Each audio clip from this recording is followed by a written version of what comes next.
मुअज़्ज़िज़ दोस्तों, मैं हूं माजिद मलिक और आप तमाम देखने और सुनने वालों को अस्सलाम वालेकुम। नाज़रीन, हमारी आज की ये वीडियो कोई आम वीडियो नहीं है, बल्कि ये आपको तारीख के उन गोशों तक ले जाएगी जहां कुछ इंतहाई ताकतवर और मशहूर लोग खुदा के मुकाबले में खड़े हुए।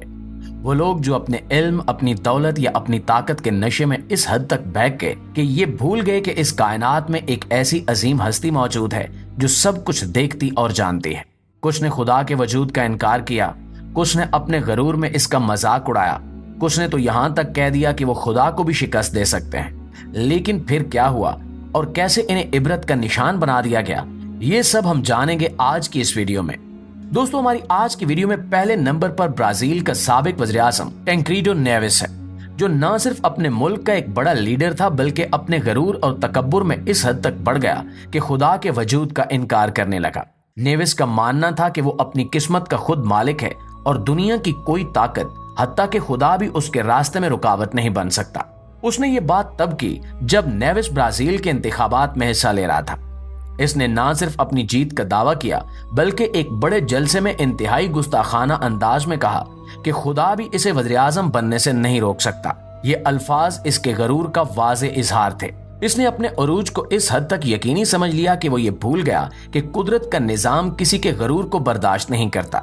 इसने इंतखाबात जीते, वो भारी अक्सरियत से कामयाब हुआ, लेकिन कहानी यहीं पर खत्म नहीं होती। जैसे ही नेविस ने अपनी कामयाबी का जश्न मनाया और ओहदा संभालने की तैयारी की, कुदरत ने अपना रंग दिखाया। वो शदीद बीमार हो गया और अपनी जिम्मेदारियां संभालने से पहले ही बिस्तर पर पड़ गया। बीमारी इतनी शदीद थी कि वो 38 दिन तक बिस्तर पर मौत से लड़ता रहा, लेकिन आखिरकार वो हार गया और इंतकाल कर गया। आप सोचिए कि एक ऐसा शख्स जो दावा करता था कि खुदा भी उसे रोक नहीं सकता, वो एक दिन के लिए भी ओहदे पर नहीं बैठ सका। ये वाकया हमें एक वाज़ेह सबक देता है कि गरूर और तकब्बुर हमेशा शिकस्त का बायस बनते हैं। नाज़रीन, अब हम बात करते हैं दुनिया के मशहूर साइंसदान स्टीफन हॉकिंग की। ये वो शख्स था जिसे अपनी जहानत और साइंस में महारत की वजह से जदीद दौर का सबसे बड़ा जीनियस माना जाता है। हॉकिंग ने कायनात के राजों को खोलने के लिए बहुत सी थ्योरीज पेश की, खास तौर पर ब्लैक होल्स और कायनात की इब्तिदा के बारे में। लेकिन इन तमाम कामयाबियों के बावजूद हॉकिंग के खुदा के बारे में ख्यालात इंतहाई मनफी थे। हॉकिंग का मानना था कि ये कायनात किसी खालिक की पैदा करदा नहीं है, कायनात हमेशा से मौजूद थी और इसे किसी खुदा की जरूरत नहीं। वो कहता था कि जिस तरह जादुई कहानियां और जिन्नात की बातें महज अफसाने हैं, वैसे ही खुदा का वजूद भी एक अफसाना है। इसने अपनी किताबों और बयानात में बारहा ये बात कही कि कायनात की तख्लीक खुद ब खुद हुई है और इसमें किसी माफूकुल फितरत हस्ती का कोई किरदार नहीं है। लेकिन दोस्तों, जहां हॉकिंग की इल्मी कामयाबियां थीं, वहीं इसकी जाती जिंदगी में बेशुमार मुश्किलात थीं। सिर्फ 21 साल की उम्र में स्टीफन हॉकिंग एक नायाब बीमारी का शिकार हो गया, जिसकी वजह से वो मुकम्मल तौर पर माजूर हो गया। इसकी पूरी जिंदगी व्हील चेयर पर गुजरी और वो सिर्फ अपने कंप्यूटर की मदद से बातचीत कर सकता था। इसे जिस्मानी तकलीफ और मुश्किलात का सामना हर लम्हा रहा और इसकी हालत वक्त के साथ मजीद बिगड़ती गई। दोस्तों, यहाँ पर भी एक गहरा सबक पोशीदा है कि इल्म और जहानत भी इंसान को खुदा की ताकत के सामने बेबस कर देते हैं। हॉकिंग अपनी इल्मी बुलंदियों पर जरूर था, लेकिन जिंदगी भर जिस्मानी तौर पर मजबूर रहा। कुदरत ने उसे एक ऐसी बीमारी में मुब्तला किया जिससे दुनिया की तमाम तरक्की याफ्ता साइंस भी बचा न सकी। नाज़रीन ग्रामी, अब बात करते हैं दुनिया के सबसे बड़े बहरी जहाज टाइटैनिक और इसके डिजाइनर थॉमस एंड्रयूज की, जिसने इस अजीमुशान जहाज का नक्शा तैयार किया था। एंड्रयूज एक माहिर शिप बिल्डर था और जब इसने टाइटैनिक का डिजाइन मुकम्मल किया तो इसका दावा था कि यह दुनिया का सबसे महफूज और नाकाबिल शिकस्त जहाज है।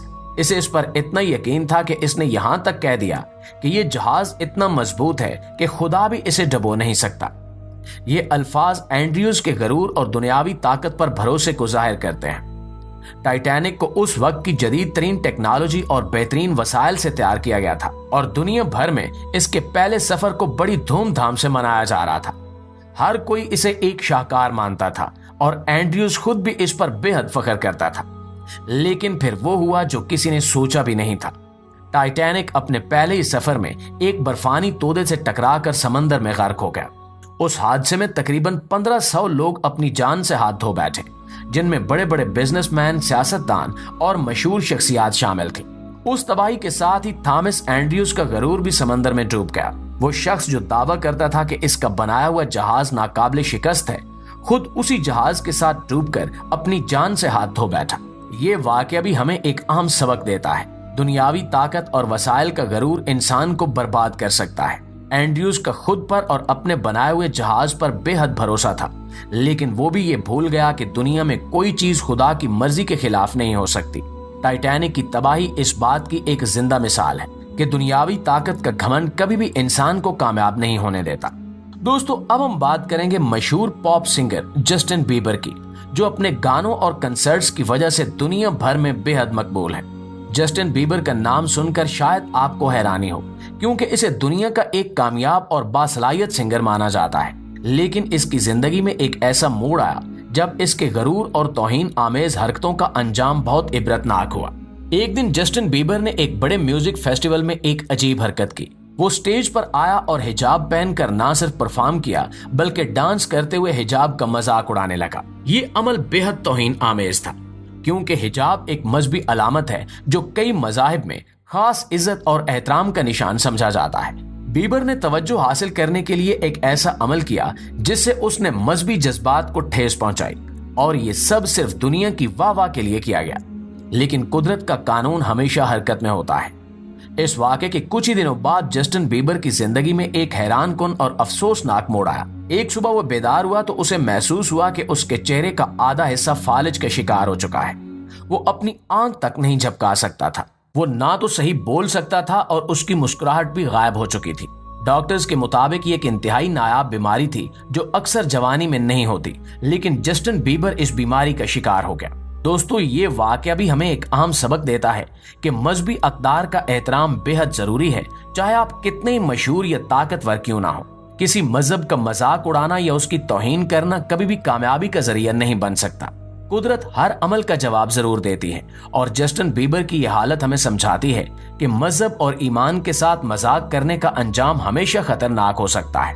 दोस्तों, अब हम एक और मारूफ शख्सियत की बात करते हैं जिसका नाम है मार्लिन मिनरो। ये नाम शायद दुनिया की सबसे मशहूर और खूबसूरत तरीन अदाकाराओं में से एक समझा जाता है। मार्लिन मिनरो 1950 और 60 की दहाई की सबसे बड़ी फिल्म स्टार थे, और इनकी शोहरत का चर्चा हर तरफ था। दुनिया इन्हें खूबसूरती और ग्लैमर का निशान समझती थी, लेकिन शोहरत और कामयाबी के नशे में मार्लिन मिनरो ने कुछ ऐसे अल्फाज कहे जिनका अंजाम बहुत इबरतनाक हुआ। मार्लिन मिनरो का एक वाकया बहुत मशहूर है। जब एक बार एक पादरी इनके पास आया और इनसे मुलाकात की। पादरी ने इनसे कहा कि मार्लिन, खुदा ने मुझे आपके पास भेजा है ताकि मैं आपको उसकी मोहब्बत और निजात का पैगाम दूं।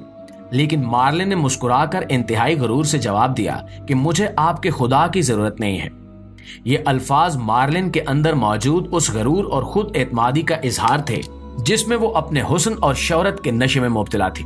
लेकिन चंद ही दिन बाद मार्लिन अपने कमरे में मुर्दा हालत में पाए गए। इनकी मौत ने दुनिया को हैरान कर दिया, क्योंकि एक ऐसी शख्सियत जिसका हुस्न और शोहरत बामे अरूज पर था, अचानक दुनिया से रुखसत हो गई। इनकी मौत की वजूहात आज तक एक मुअम्मा है, लेकिन बहुत से लोग इसे इनके गरूर और खुदा की नाफरमानी का अंजाम समझते हैं।